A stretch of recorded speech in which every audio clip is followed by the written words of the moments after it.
So why didn't the 49ers draft an offensive tackle?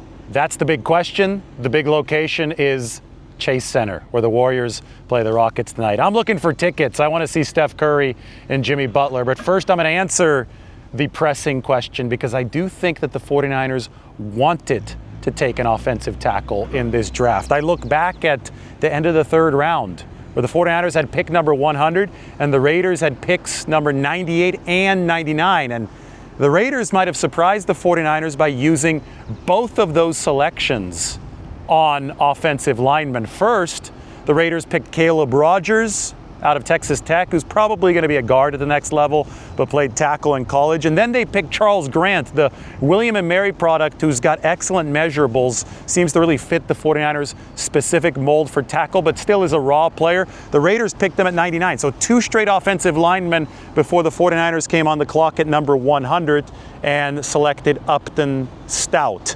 So did Pete Carroll surprise San Francisco with the two straight line picks? So we can only look at clues right now, but listen to what John Lynch had to say about the 49ers wanting to pick a tackle but not being able to do so. Yeah, we were able to do that in the 7th round with Connor Colby, but yeah, there were a number of times that we were interested in adding, and it just didn't come our way. And you gotta stay true to where you have guys graded, not take guys just to take them, but to take guys that you're interested at that point, and it just never really aligned. So Lynch actually said that there were several points in this draft where the 49ers wanted to go after that offensive tackle. Obviously, they did not do so, and I think it's good they didn't force a pick. Anytime you start forcing a pick, you're doing what Lynch said the 49ers didn't want to do, and that is picking a player just to satisfy the mental need to pick a guy, and you're not actually satisfying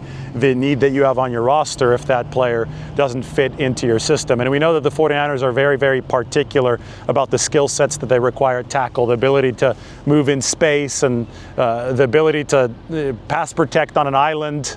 Those aren't easy things, and those require very, very specific physical characteristics. And if they don't match what the 49ers are doing systematically, well, then a pick could actually hurt San Francisco. The 49ers were able to nab an offensive lineman near the end of the draft in the 7th round, and I think that this is one that does deserve attention, because when I look at Connor Colby's athletic profile, it is not befitting of a 7th round pick. So I asked RJ Gillen, one of the 49ers directors of player personnel, if he was surprised that Connor Colby, whom the 49ers drafted out of Iowa with their penultimate pick, was available that late in the draft. Yeah, it was. But we were also talking about how many good players were still available. I think it was a really deep year. I don't remember the exact numbers, but last year we were a little bummed with how many players returned to school. And I think that showed a little this year in terms of the depth of the draft and how many good players there still were there in 6 and 7. So the 49ers may have benefited from the fact that this draft was so stacked with that Colby selection at the very end. Here's the relative athletic score.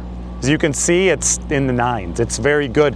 It's actually very reminiscent of relative athletic scores that we've seen from other 49ers interior line picks of recent seasons. You go back to Nick Zakelj, came out of Fordham in that same draft class as Brock Purdy. Nick is going to be competing for the starting left guard spot this year. He was a very athletic yet raw player for Fordham, which is the alma mater of Vince Lombardi. And then you could look at the relative athletic score of Jared Kingston last year, who actually impressed during the preseason, but then when the 49ers didn't have roster room for him, he was poached. The Carolina Panthers were able to get Jared Kingston, but the relative athletic score of Connor Colby is very reminiscent of both of those players, and Connor is actually probably a little bit taller than both of those guys at 6'5". Additionally, Connor Colby has got major starting experience. He was a 4-year starter at Iowa, and I wouldn't count any Iowa guy out, especially an Iowa guy who's been trained to run block.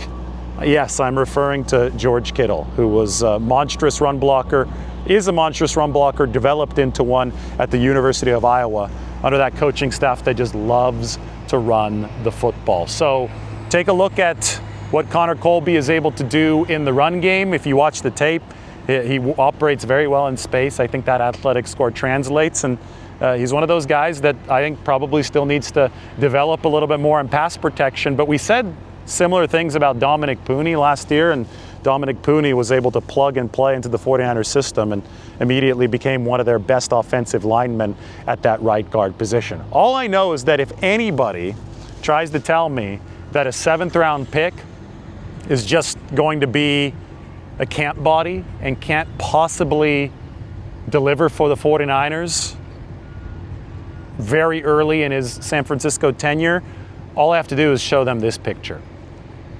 I think that those of you who follow the 49ers closely enough know what this means.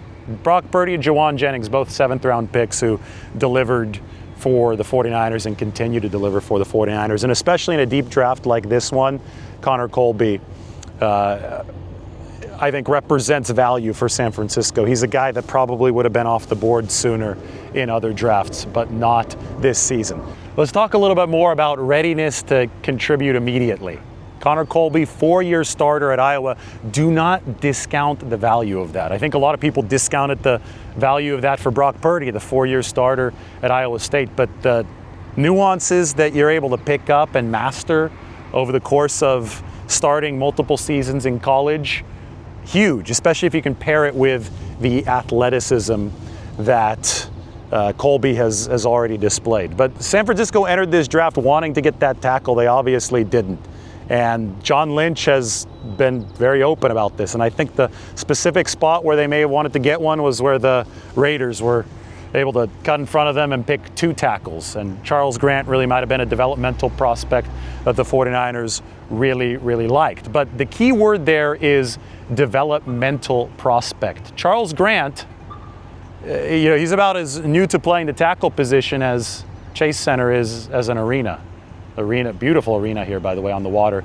It's going to host the Warriors and the Rockets this evening. And in the case of Charles Grant, he would have taken some time to develop, to be ready to play tackle at NFL level. Ted Nguyen, who covers all of the Bay Area teams but does such a good job for The Athletic, the first thing that he said, and he specifically covers the Raiders, the first thing that he said about Charles Grant was this guy's going to take a lot of polishing for him to be playable for the Raiders. So even if the 49ers had picked Charles Grant in this NFL draft, he wouldn't have been a day one starter for them. Their starting offensive line probably is set for this 2025 season. Trent Williams at left tackle, a competition at left guard, Ben Barch and Nick Zakel fighting for that position, Jake Brendel at center, Dominic Pooney at right guard, and Colton McKivitz, who improved substantially last year at right tackle.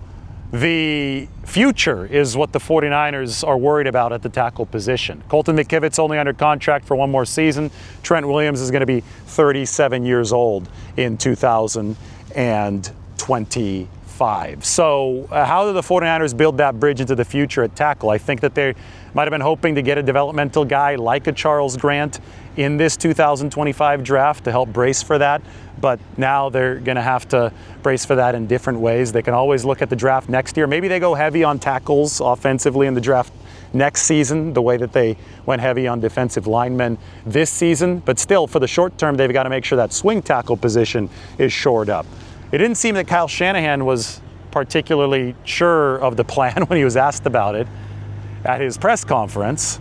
But I do think that the 49ers might still have some tricks up their sleeve. Right now, Spencer Burford and Austin Pleasance are probably the top 2 swing tackles on San Francisco's roster. Pleasance started the last 2 games at tackle for the 49ers last year, and Burford also started at the end of the last season. I thought he was better at tackle than he was at guard. But now that the NFL draft is over, the 49ers can bring in free agents without them counting against the compensatory pick formula. And that means that somebody like Jedrick Willis Jr., the former Brown, who's still only 25 years old, maybe that's somebody the 49ers can bring in as a swing tackle. They need to bridge this gap in the short term and ultimately find some long-term answers. We know that they were interested in doing that this offseason, but there were other issues that took priority for San Francisco, and rightfully so. The defensive line was a much bigger problem and a much more acute near-term problem than the offensive tackle position. They need that backup tackle And maybe they have him on the roster, maybe they don't in Pleasance and Burford, but they didn't need any starting caliber players along the offensive line at tackle this offseason, and they definitely did at defensive line. In the meantime, look out for Connor Colby. Do not underestimate this guy because of the score athletically and because of the program, Iowa, that he comes from. Maybe that's going to be a day one starter for the 49ers at left guard. Never say never. A lot of people doubted Dominic Pooney last year, and that did not turn out all too great for them. So that's the 49ers plan along the offensive line. Meanwhile, I'm going to continue the hunt right now for some Warriors tickets. Trying to head to the game tonight here at Chase Center along the beautiful San Francisco waterfront.